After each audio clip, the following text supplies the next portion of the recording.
Hello everybody, so we are back in the second section, that is analog to digital converters. Now we'll start up again with going through a bit of basic analog signal. Now since this time varying, we need to get a sample of this. We need to take a sample before I can convert it. So what we do is we have a sample hold circuit. Now a typical sample hold circuit is something of this form. Say you have a switch here and a capacitor. Now I momentarily turn the switch on and off. Now during the period the switch turns on, a small portion of the or a small window, something like say an aperture of a camera. Now that lets in light. So similarly this lets in the voltage charges of the capacitor. Now if as I turn this off, there's the connection between this output and input is lost. That means I've taken a small sample, and this capacitor holds that sample for conversion as a sample for the rest of the circuit to work. Okay, so based on these are the smaller samples which you get from the input. Okay, now say first thing we need to do in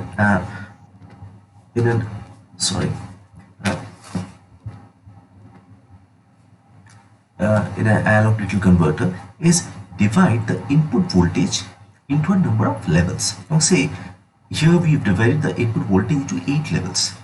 Now in a binary system, to represent 8 levels, we have say a 3-bit representation. It means it's 0 to from 0 to 7. So the input voltage can say input for input of 8. That means I'm dividing this levels into 1, 2, 3, 4 and that. That means say I have an input voltage between 0 and 1. It could be 0.5 or 0.8 or 1. Now they will be represented as 0, 0, 0. Again, as soon as I cross, up to below 1. Now as soon as I cross 1, say from 1 to 1.9, all these numbers will be represented by the binary representation 0, 0, 1. So there's a sort of ambiguity, you could say, that these range of voltage input voltage are represented by a single binary value or digital value. So this is what it's called a quantization error. It comes something like, say, like just in quantum mechanics we see that the energy is quantized in multiples of h, or charge is quantized in multiples of the electron charge of electron. Similarly, here the digital value is in multiples of the specific quantum of 001 or 1/8 volt. Now, one way of decreasing this error is if you divide the input voltage into a large number of levels. Say in place of 8 levels, we divide into 16 levels. So then instead of 1, the quantization becomes 0.5. But the drawback in that case is, for each sample, since I have 16 levels, each sample will have to have 4 bits per sample. Now, when we go for transmission of this signal, what happens is, as the number of bits per sample increases, the required bandwidth for transmission that increases. So overall cost of the system increases. So you have a trade-off between the required accuracy you want and the cost you can incur. Now we go for the first one. This is a ramp type.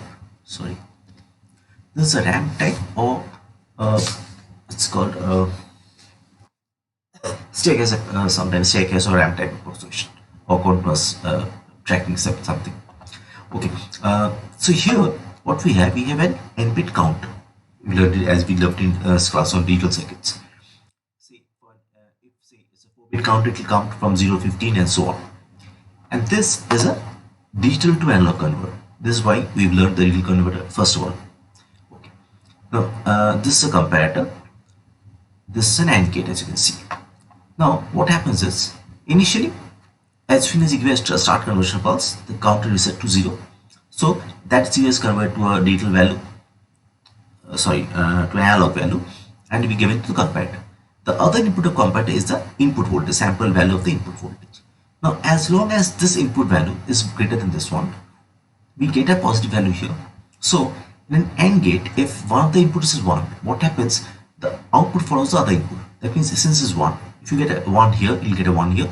A 0 will give a 0 here. That means the output basically follows the clock. Now as long as the clock is active, for each clock the counter goes up by 1 step. So each step after it goes up by 1 step, this DAC converts it back to an equivalent analog value and compared with the input value. As long as this is greater than this, the clock goes on and we get a successive high values of binary values. Now, as soon as this value becomes equal to or greater than the input analog voltage, this goes to 0, the clock stops. So the binary value that is displayed here by the counter, that is basically the equivalent digital value of the analog input which has been given. You see, we've given an algo here. So start conversion, clears the counter, triggers sampling. While VA is greater than V0, that means the input is greater than this output, the comparator output remains high. The AND gate allows the clock and in-bit counting increases one step. The in-bit DAC converts the output of converter black to analog voltage we see here. Now, as long as VA is greater than V0, we go back to step 3. If its VA is less than or equal to V0, the comparator output goes low, so the AND gate blocks the clock, the counter stops, and the output counter is a digital equivalent of the analog input. Now, the drawback of this is a simpler system, but the drawback of this system is that, say, in a 4-bit system, I have an analog value which corresponds to, say, 15 or 14. That means I'll need 14 clock pulses till I get the equivalent output. So it's slow. So we go for an improved version of it. Here we have a successive approximation circuit. It's something like we used in bisection method, if you learned it earlier. Now, there what happens is, at each point of time, we divide the entire interval into half. Now say, here we work in a 4-bit system, a 3-bit system. That means input value is say between 0 and 7. Okay. So say I've given an input value of say 3. So first I'll divide the input the photon range into half. That means 8 by 2 is 4. So I compare if the input voltage is greater than 4 or not. Now as I said, I've given input 3. So it will give a no output here. Here what we do is, next divide the interval 0 to 4 into again half. So it becomes 2. So compare with 2. Now as 3 is greater than 2, we get a yes here. So then what happens? The interval between 2 and 4 is divided by half. That means 3. So as you have given 3, you get a yes here. And so the final output is 3. Similarly, if you have given 5 as say input, then here it is greater than 4. So you get a yes here. So between 4 and 8, divide by half, that is 6. Again you compare, since 5 is less than 6, so we get more here. Here again divide interval between 6 and 8 into half, that means 5. Sorry, 6 and 4. Sorry, it's 5. You can see yes here, so you get a final output of 5. Now this is the logic part. Now how we go about the circuit implementation of this. So see here, just a minute. If you go to a block diagram, so this is a successive approximation circuit where this logic division will be done. So at each step, what happens is this circuit generates a binary value, is converted to equivalent analog value by this DAC, given as a feedback back to the comparator. So as long as this V out is less than V in, we get a high value here. As long as the high value here, this SAR goes on calculating. Okay. Now, how does the successive approximation resistor work? So, see, we are working on a 4-bit system, and I've given say 5.1 as the input. Okay. So, what it does is, first of all, it makes a MSB as 1. That means if MS1 means 8, right? So, I compare with 8, convert it back to analog, compare with 8. So since 5 is less than 8, what happens? In that case, the last bit which was made 1, that is put to 0. And the next higher bit, or the next lower bit is put to 1. So this 1 becomes 0 and this 0 becomes 1 here. Okay. So since 8 is, we get a 0 for the test result or no for the test result 8, we for the next lower interval, that is 4. Again compare with 4. Here what we have, 5 is greater than 4. That means you are getting a high output here from the comparator. In that case, what happens? We retain this one and put the next bit also as 1. So this becomes 1, 1, 0. 6. That means I've divided the interval between 8 and 6 into 2. It becomes 8 and 4 by 2, that is 6. Okay. Now the 6 is given as a feedback. 5 is, so 6 is greater than 5, that is a low. Then like here we did, the last bit which was set to 1, that is converted to 0, and the next lower bit is set to 1. So you get 5. Okay. So if you go for an algo, it's something like this. Set MSB 1 to DAC, that means this one. Convert to analog. Compare with analog input. Now, if the compared output is high, as we have in this case, we retain the last change. Okay. Like here, so retain the last change. That means this one remains 1. And set the next lower bit also high. So this remains high and this one also goes high, like here. And then go back to step 2 for the next step. Now, if the compared output is low, as we have in this case, we reset the last change. That, see, here it was 1, so we reset it to 0. And set the next lower bit to high. So this 0 becomes 1. And then we can go back to step. This continues till the error is less than LSB. Like that is a quantum generator we have. So see, if you give the input as 5.1, but say the LSB is say 0.5. So since the error is less than 0.5, we stop the calculation here. So this is my successive post. Now we go to the next one. This is a bit faster. Here, this is called a dual slope. So here what happens is,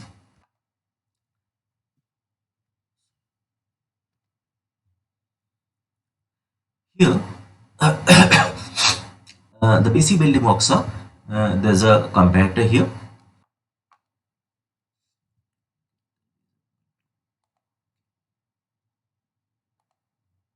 So there's a comparator. Basically this is an integrator. Okay, so you have a comparator here, there's an n-bit counter and there's a flip-flop here. Now in an n-bit counter, we know, if we say check for say a 4-bit counter, so what it does is counts 0 to 15 and then goes back to 0. That means the MSB that goes high after the 8th clock, and after the 15th to 16th clock it goes back to 0. That means this one has a 1 to 0 transition after 16 clocks, right? That means for an n-bit counter, in real after 2 to n clock pulses, this goes from 1 to 0. Now this flip-flop is connected to this output, to that MSB. That means this will get a negative edge after 2 to n clock pulses. Okay, and this flip-flop is connected such that if this triggers, the switch will go from here to here. Just remember this. This comparator is acting as a zero crossing detector. That means as long as this one, this inverting input, it is less than 0, we get a high output here. As soon as it crosses 0, goes to a positive value, since the inverting output becomes higher, we get a 0. Again, this AND gate, as long as we get a high output from here, this clock is passed by this AND gate and we get a clock here. So as soon as this goes 0, the AND gate is blocked and the clock stops. Okay. So here what we do is, first of all, we connected the input to this analog input. Okay. Now, so this is an integrator. So it starts charging. The usual time constant minus 1 by RC integral VI dt, right? So here, since the VI is constant, that means we get minus I 1 by RC VA into T. So this continues, and since this is a negative voltage, it is always less than 0. So this counter also continues. This is high, clock is passed, and the counter goes on counting. Now after 2 to n pulses, this gives a negative edge. So this flip-flop triggers and this switch goes from here to this position. We'll look at the calculation a bit later. Okay. Now as soon as it goes here, earlier it was VA into minus VA into 1 by RC. Now since the input is a negative number, it starts getting for a positive ramp. Okay. Now this positive ramp, so that means earlier it was negative value, it starts going in a positive direction. So after the point of it will come such that this net voltage goes to 0. Okay. So as soon as this one goes to 0, the output goes low, the clock stops, and at that point some number will be displayed by this count. Okay. Now let's go to the next slide. Okay. So at t equal to 0, we reset the integrator by running the switch S2 the switch S2 is this one. Okay. So if there's an initial charge on the capacitor, that is dissipating. Now set switch S1 to unknown voltage VA, as I showed earlier. So it starts charging with the time constant minus VA by 1 by RC. Here T1 is 2 to n clock pulses. Now, as the MSB of the counter resets after 2 to 9 clock pulses, the flip-flop gets a negative clock edge. As I said, the switch S1 switches to VR, the reference voltage. Since that is negative, thus this starts a positive inquiry ramp. Okay. So, after time t, we have V0 equal to minus VA by RC into T1 plus VA by RC into T minus T1. So, this is the portion for which you get a positive ramp, and this is the negative ramp. Now, say at time t equal to T2, V0 reaches 0, that means the net voltage reaches at 0. Okay. So at that point, what happens if you put this side as equal to 0, we get put T2 here, so we get T2 minus T1 equal to VA by VR into T1. Okay. Now, at this point,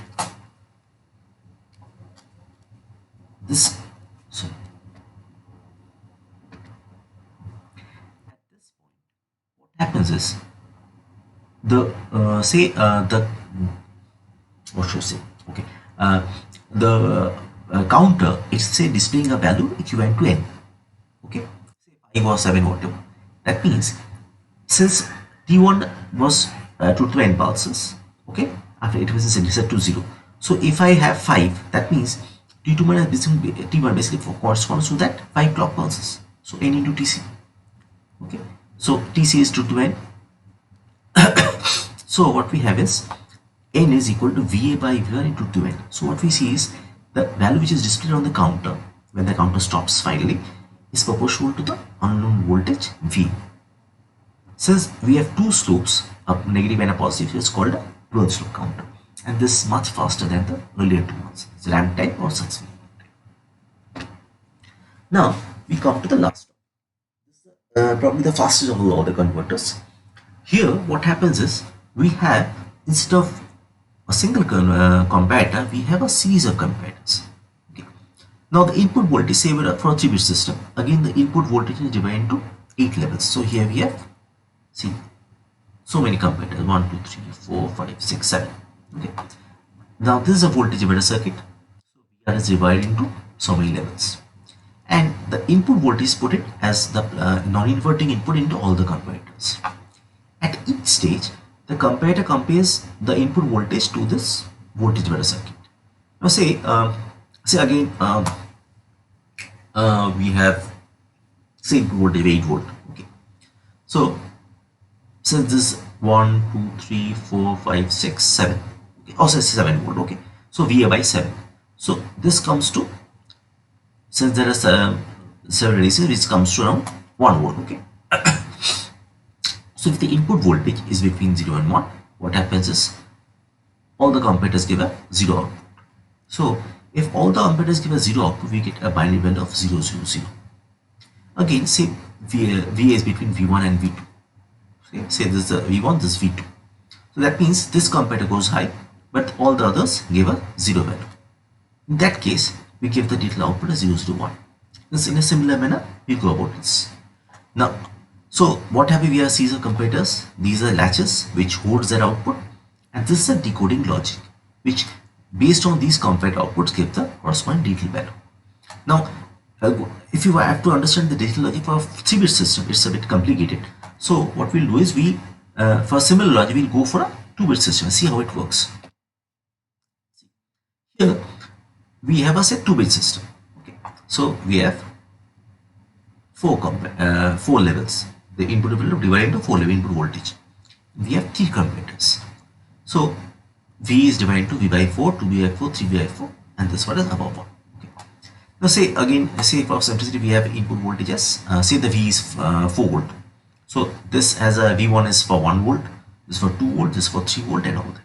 So if the input voltage is between 0 and V by 4, that means 0 and 1, what happens is none of the comparators give a high value. Okay. That means that corresponds to a binary value of 0, 0. Again, say I have input voltage between V by 4 and V by 2. Let me say 1.2, 1.5. So this comparator goes high while these two are low. Let me see one low. So that corresponds to binary value 0, 1. Similarly, for between V by 2 and 3V by 4, it is 1, 0. And if it is above this one also, that means all the comparators give a high output, that corresponds to 1, 1. Now, so what we do is we generate a simple Boolean expression based on this truth table. So see these B2 is 1 for these two combinations, right? That means in both the cases C1 and C2 are 1, C3 is either 0 or 1. Okay, so it comes to simple C1, C2. And for B1, it is basically, if you see, if we just neglect C3, it is basically an XOR circuit. Okay. Anyway, if you go for the Boolean expression, this is a Boolean expression. This simplifies to C1 into C2 XOR or C2 XNOR C3. So these are circuits. So this is a simpler one since we are going to 2-bit system. But the other high bit system will work on a similar logic. So this part is a logic circuit. Okay, so I'll end by showing you the basic resource for which I have based my lecture. Thank you.